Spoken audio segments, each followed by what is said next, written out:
नमस्कार दोस्तों, मैं ओम प्रकाश स्वागत करता हूं आप सभी का आपके अपने इस YouTube चैनल पर। दोस्तों, मध्य प्रदेश MPPSC की लोक सेवा परीक्षा में आने वाले आयोग के प्रश्नों में हम पहुंच चुके हैं राज्य लोक सेवा आयोग यानी कि स्टेट पब्लिक सर्विस कमीशन।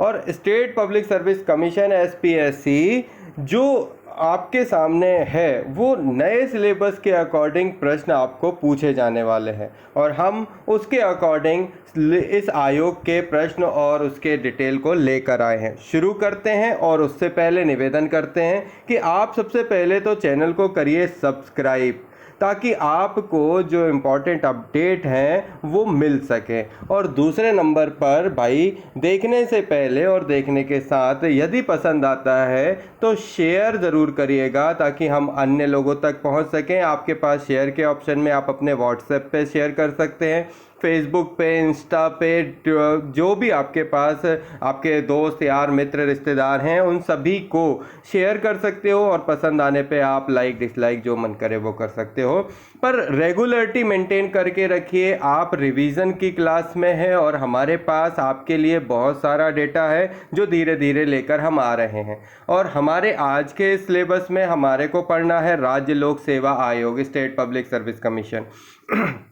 चलिए शुरू करते हैं। देखिए, हमने अभी तक क्या पढ़ा? हमने पढ़ा भाई कि जो निर्वाचन आयोग हैं वो क्या हैं, और इसके अलावा लोक सेवा आयोग क्या है, संघ लोक सेवा आयोग क्या है। तो अब अपन आज देखते हैं राज्य का लोक सेवा आयोग क्या है। संविधान के भाग 14 में अनुच्छेद 315 से 323 तक राज्य लोक सेवा आयोग की स्वतंत्रता, उसकी शक्ति, उसके गठन और उसके सदस्यों की नियुक्ति तथा बर्खास्तगी के बारे में उल्लेख है। किसमें? सिर्फ एक सड़े से क्वेश्चन को आपको एक लाइन में याद रखना है कि भाई लोक सेवा आयोग के बारे में क्या जानते हो।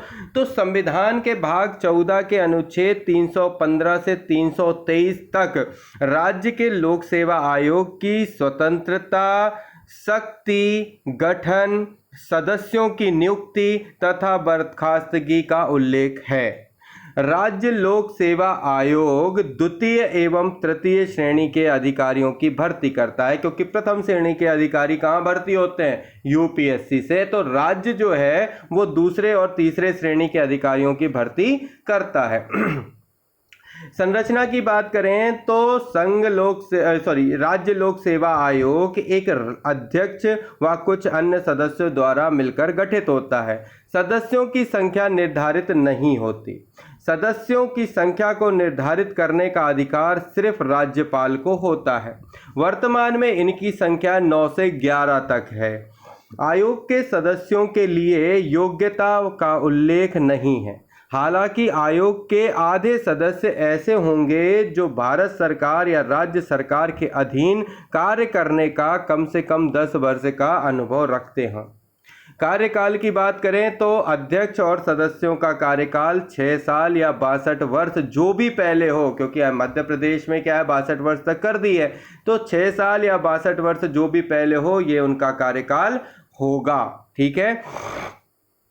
अध्यक्ष की अनुपस्थिति में राज्यपाल द्वारा नियुक्त कार्यवाहक अध्यक्ष द्वारा कार्य संपन्न हो सकता है। यदि मान लो अध्यक्ष नहीं है तब कार्यवाहक अध्यक्ष जो है राज्यपाल नियुक्त करके काम को करवा सकता है। दूसरी बात कि अध्यक्ष व सदस्यों के वेतन भत्ते राज्य की संचित निधि से भारित होंगे, दिए जाएंगे। राज्य लोक सेवा आयोग के अध्यक्ष और सदस्य राज्यपाल को त्याग पत्र देकर अपने पद से मुक्त हो सकते हैं और राज्यपाल इन्हें निलंबित भी कर सकता है। आयोग के अध्यक्ष और सदस्यों की नियुक्ति राज्यपाल करता है। कौन? आयोग के अध्यक्ष और सदस्यों की नियुक्ति राज्यपाल करता है, लेकिन पद से केवल राष्ट्रपति ही हटा सकता है। क्या बोल रहा हूं कि आयोग के अध्यक्ष और सदस्यों की नियुक्ति तो राज्यपाल कर सकते हैं पर हटा नहीं सकते। हटाने का जो पावर है वो सिर्फ राष्ट्रपति के पास। राष्ट्रपति ही चाहे तो उन अध्यक्ष और सदस्यों को हटा सकता है। राष्ट्रपति उसी रीति से अध्यक्ष व सदस्यों को पद से हटाता है जिस रीति से संघ लोक सेवा आयोग के अध्यक्ष व सदस्यों को रखा गया था या हटाया जाता होगा। आगे चलते हैं तो कदाचार के आधार पर पद से हटाने संबंधित मामलों में राष्ट्रपति सुप्रीम कोर्ट से सलाह लेता है जो बाध्यकारी है। एसपीएससी के कार्य यूपीएससी की तरह ही राज्य के परिप्रेक्ष्य में होते हैं। समझ में आया? इस जो राज्य लोक सेवा आयोग है उसके कार्य यूपीएससी के ही राज्य के तरह ही राज्य के परिप्रेक्ष्य में होते हैं। चलो मध्य प्रदेश लोक सेवा आयोग के बारे में जानो। मध्य प्रदेश लोक सेवा आयोग जिसका गठन 1 नवंबर 1956 को किया गया और राज्य पुनर्गठन अधिनियम की धारा 118(3) के अनुसार किया गया। मध्य प्रदेश लोक सेवा आयोग का गठन 1 नवंबर 1956 को किया गया। मध्य प्रदेश लोक सेवा आयोग का गठन 1 नवंबर 1956 को किया गया और राज्य पुनर्गठन अधिनियम की धारा 118(3) के अनुसार किया गया। 1 नवंबर 1956 को किया गया और राज्य पुनर्गठन अधिनियम धारा 118(3) के तहत किया गया। ठीक है। पहले अध्यक्ष थे डीवी रेंगे। कौन थे? पहले अध्यक्ष थे डीवी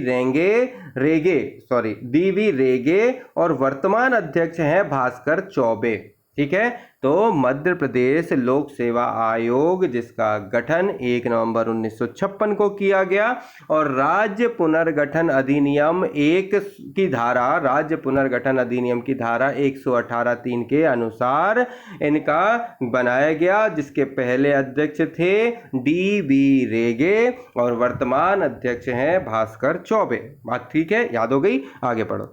अब तक के अध्यक्षों की बात करें तो डीवी रेगे पहले थे, उसके बाद HC Seth, SP Musaran, R Radhakrishnan, KC Tiwari, KN Sinha, N Sundar, MB Peter, SL Sharma, JN Kaul, Om Prakash Mehra, Vinay Shankar Dubey, Pradeep Kumar Joshi, AK Pandey, Vipin Vyavahar, SP Gautam और भास्कर चौबे, जो इधर पर अभी अपन ने पढ़े। तो इस प्रकार जो है हमने 17वें नंबर पर भास्कर चौबे जो अभी कार्यरत हैं, इतना पढ़ लिया। अब आगे बढ़ते हैं कि एमपीपीएससी का मुख्यालय कहाँ है, तो पूछेगा तो बताना है इंदौर में।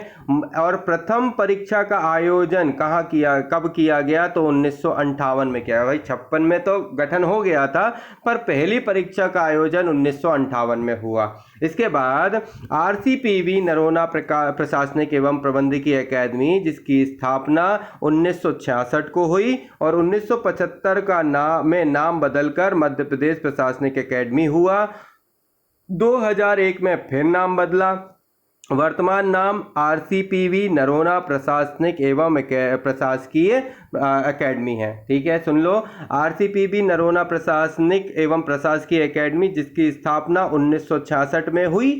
प्रशासनिक अकेडमी नरोना आरसीपीवी नरोना प्रशासनिक एवं प्रबंधकीय अकेडमी जिसकी स्थापना 1966 को हुई और 1975 में इसका नाम बदलकर मध्य प्रदेश प्रशासनिक अकेडमी रखा गया और 2001 में इसका नाम बदलकर आरसीपीवी नरोना प्रशासनिक एवं प्रबंधकीय जो है अकेडमी रखा गया। अब महत्वपूर्ण अनुच्छेद सुन लो। इसमें 315 से 323 के अंतर्गत अनुच्छेद 315 में संघ एवं राज्यों के लिए लोक सेवा आयोग का वर्णन है। अनुच्छेद 316 में सदस्यों की नियुक्ति और कार्यकाल का उल्लेख है। अनुच्छेद 317 में लोक सेवा आयोग के सदस्यों की बर्खास्तगी और निलंबन है। अनुच्छेद 318 में आयोग के सदस्यों एवं कर्मचारियों की सेवा शर्तों संबंधी नियम बनाने की शक्ति है। अनुच्छेद 319 जो कि आयोग के सदस्यों द्वारा सदस्यता समाप्ति के पश्चात पद पर बने रहने पर रोक बताता है। अनुच्छेद 320 लोक सेवा आयोग के कार्यों को दर्शाता है। अनुच्छेद 321 लोक सेवा आयोग के कार्यों को विस्तारित करने की शक्ति बताता है। अनुच्छेद 322 लोक सेवा आयोग का खर्च और अनुच्छेद 323 लोक सेवा आयोग का प्रतिवेदन। इतनी बातें महत्वपूर्ण अनुच्छेद में हमें याद रखनी है। फिर से सुन लो, 315 संघ और राज्यों के लोक सेवा आयोग का जिक्र है। संघ और राज्यों के लिए लोक सेवा आयोग 315।